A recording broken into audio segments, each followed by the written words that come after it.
What's up, you guys? It's Nathan, and here I am in my car, my Respude for information that comes to me when I'm talking by myself. So today I wanted to bring y'all a video about supplements. And what I wanted to kind of talk about is some of the supplements that I personally use, maybe some of the supplements that, you hear about quite often, whether it's, within sports or just daily active life. And then talk a little bit more about like third-party organizational testing, maybe some of the different reasons why people use these supplements, and how to verify their safety. So yeah, hope y'all enjoy. So wanting to list some of the reasons why people use dietary supplements. So some, for example, would be your daily multivitamins, your specific micronutrient sort of vitamins, maybe like your vitamin E, vitamin D, vitamin C, biotin, collagen, iron. I could go on and on with different sorts of supplements that are trying to boost your natural micronutrient levels to adequate amounts. And some uses would be like, I know in female runners, sports especially, iron deficiency is a huge issue that can lead to bone injuries, stress fractures, among plenty of other unpleasant things. I know a lot of athletes that do a lot of heavy resistance training. They like to use creatine. It is marketed as somewhat of like a joint supporting, muscle enhancement sort of supplement, and it's not just used by athletes, but it's also used by vegans and vegetarians who don't get the adequate amounts of the creatine that naturally exists in our diets within things like meats like chicken, beef, pork. Plenty of different things contain creatine. But not just creatine, there are plenty of other micronutrients that are in different foods that people can't have or people don't consume regularly, and that's where these supplements come in to try to make up the gaps of where people are deficient, or in specific circumstances, if they are an athlete by chance, they might need a higher amount of a certain supplement. One big point to note with dietary supplements, however, is the validity of what the supplements are. This could be anything from the market claims, the nutritional content labeling, any of the ingredients listed, any sort of claims, anything that a dietary supplement has on its packaging or with its marketing. It's not regulated by the Federal Drug Administration. It is non-regulated, so these supplements go through the market, and there is no real way to verify if they're safe or valid or if they contain the things they contain, unless you use a third-party organization that tests these supplements within the lab and give it a stamp of approval. And these companies that go to market these products like to try to get third-party testing for their products because it appeals to the customer side of wanting to know that the product is going to work the way that it says that it works and the way that they research that it works. Research is a huge part of supplement use. You want to make sure you're not having any food interactions with your herbal supplements. There are plenty of those that causes issues when they come in contact. It could alter the absorption of medicine. It could alter the way that the medicine is released in the body. It could release too much or too little. These are just things to look for with your supplements. If you have adverse health issues or you're pregnant, there are plenty of supplements to not take.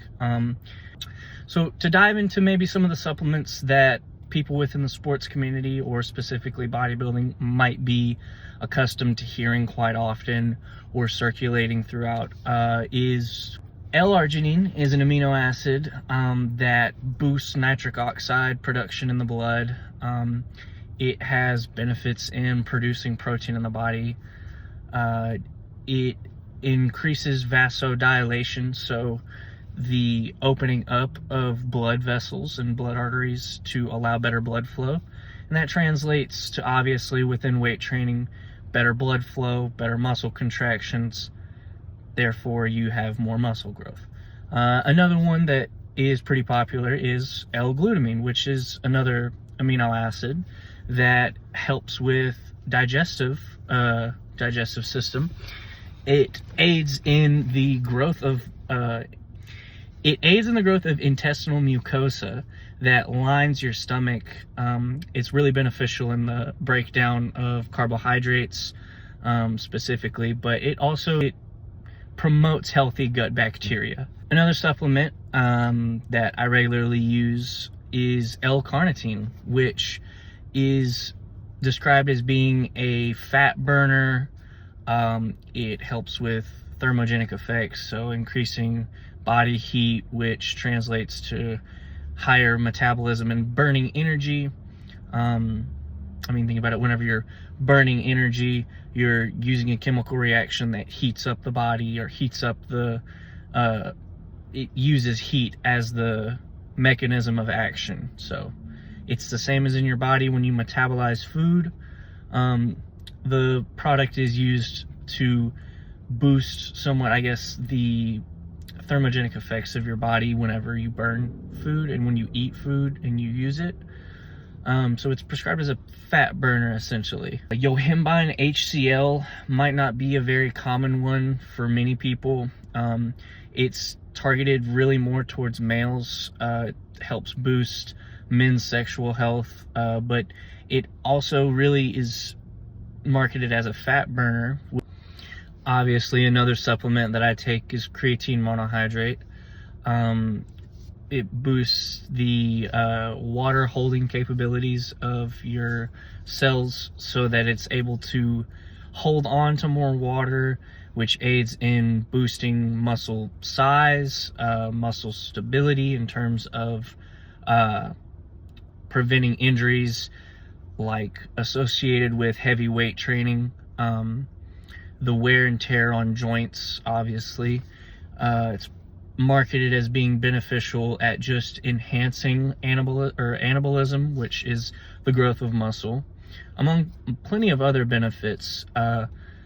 Another supplement that I am a big proponent of is your daily multivitamin.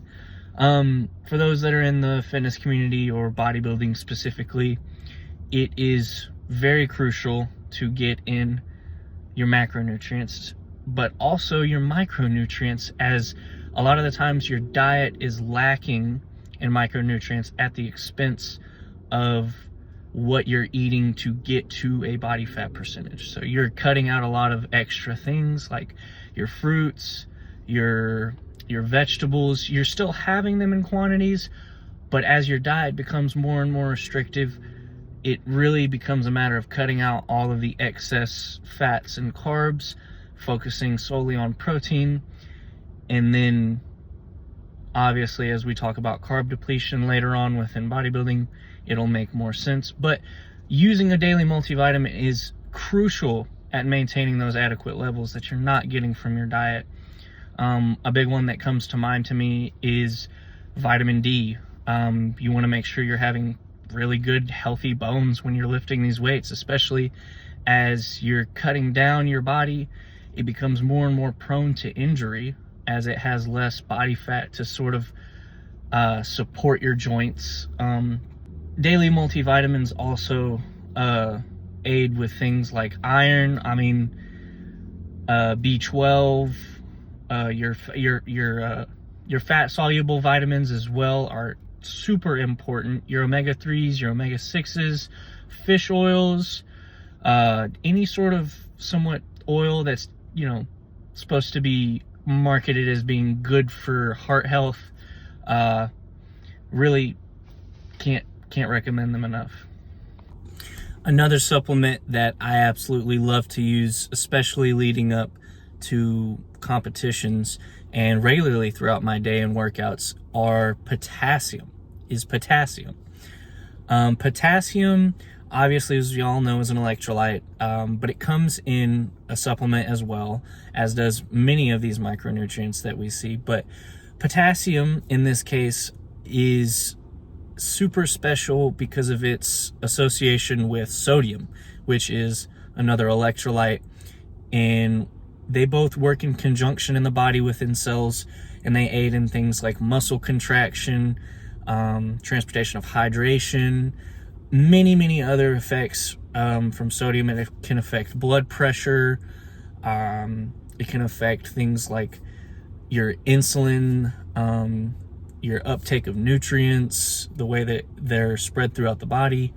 But specifically the supplement potassium I like to use leading up to peak week is because in conjunction with sodium, the manipulation of sodium and potassium allows you to pull water, as sodium and potassium work throughout the body together in ratios so that whenever there is an excess of sodium within the body and there's water retention, the addition of a supplemental potassium can help limit these sort of water retention issues and help flush more water out of the body, as potassium draws sodium out of the cell and then out of the body. One last dietary supplement that I'd like to talk about the use of are pre-workout solutions. These can be stimulated, these can be non-stim, referring to the addition or subtraction of caffeine, that can be in varying amounts of anywhere up to 400 milligrams instant release to past that, and upwards of 500 and 600 milligrams with dicaffeine malate, which is a delayed release caffeine with a limited amount of absorption based on the amount that's added, up to, I believe I've seen up to 75% caffeine that's absorbed within the body. But this is just another component of these pre-workouts that have a list of other ingredients like estrogen, beta-alanine. I could go on and on, but these are marketed as being enhancing of mental cognition, physiological function, muscle contraction, focus, hydration, endurance, strength, size. These are marketed to appeal towards demographics such as athletics or athletes that are looking to push themselves and find any way to aid their growth. So the use of dietary supplements is crucial, not just for athletes, but people with deficiencies in different areas within their diet, and just a whole lot of other uses. But yeah, thank you all for watching. I hope you enjoyed. Let me know if y'all have any questions about maybe some more of the supplements that I take, maybe some more information. I'll try to link some of the information that I got down in the description. But yeah, hope y'all enjoyed.